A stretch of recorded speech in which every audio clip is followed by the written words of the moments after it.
Hi friends, പുതിയൊരു വീഡിയോയിലേക്ക് എല്ലാവർക്കും സ്വാഗതം.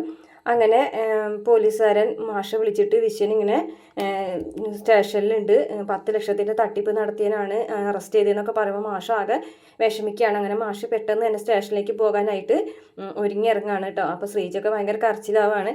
അപ്പോൾ വിനായകൻ്റെ അടുത്ത് വന്നിട്ട് ചോദിക്കുന്നുണ്ട്, ഇതാരാണ് ഇത് ചെയ്തത്, ഈ കമ്പനിക്കാരൻ നിനക്ക് അറിയാവുന്നതല്ലേ എന്നൊക്കെ ചോദിക്കുന്നുണ്ട് കേട്ടോ. വിനായകൻ അങ്ങോട്ട് ഉരുണ്ട് കളിക്കുകയാണ്. പിന്നെ വേഗം തന്നെ ശ്രീജ വിക്രമിനെ വിളിക്കുകയാണ്. വിക്രം വിചാരിച്ചാൽ എന്തെങ്കിലും ചെയ്യാൻ പറ്റുമെന്ന് ശ്രീജയ്ക്ക് അറിയാം. വേഗം തന്നെ വിക്രമിനെ വിളിച്ചിട്ട് കാര്യം പറയാണ്. വേദന ആങ്ങളെ നടത്തുന്നതാണ് ഈ കമ്പനി എന്ന് അറിയുന്നതോട് കൂടിയിട്ട് വിക്രമിന് മനസ്സിലാവാണ്ട് അതിന് പിന്നിലുള്ള ചതി. അങ്ങനെ വിക്രം നേരെ സ്റ്റേഷനിലേക്ക് എത്താണ്. ഈ സമയത്ത് തന്നെ മാഷ് അവിടേക്ക് എത്തുന്നുണ്ട്.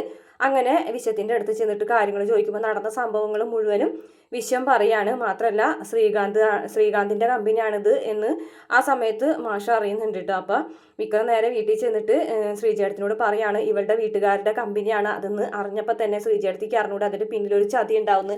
അപ്പം തന്നെ അതിൽ നിന്ന് ആ ജോലി വേണ്ടാന്ന് വെച്ച് പോരേണ്ടായിരുന്നു എന്നൊക്കെ ചോദിക്കുന്നുണ്ട് കേട്ടോ. അപ്പോൾ ശ്രീജ പറയുന്നുണ്ട്, ഇതുവരെയും കുഴപ്പമൊന്നും ഉണ്ടായിരുന്നില്ലല്ലോ, അതുകൊണ്ടാണ് വിശ്വേട്ടൻ തൽക്കാലം ആരോടും പറയണ്ടെന്ന് പറഞ്ഞതെന്നൊക്കെ പറയുമ്പോൾ വേദന കുറ്റപ്പെടുത്തി സംസാരിക്കുകയാണ് കേട്ടോ വിക്രം. നിൻ്റെ വീട്ടുകാരുടെ പ്രതികാരം ഇതൊന്നും ഈ സമയം വരെ കഴിഞ്ഞിട്ടില്ല എന്നൊക്കെ പറയുമ്പോൾ വേദ പറയുന്നുണ്ട്, ആരും വിഷമിക്കേണ്ട, ഒരു കാര്യത്തിൽ ഒരാളും വിഷമിക്കേണ്ട, വിശ്വേട്ടനെ എത്രയും പെട്ടെന്ന് തന്നെ ഞാൻ പുറത്ത് കൊണ്ടുവരുന്നു പറഞ്ഞിട്ട് വേദ അവിടെ നിന്ന് പോകുന്നുണ്ട്. ഇത്രയാണ് പ്രമോല് കാണിച്ചിട്ടുള്ളത് കേട്ടോ.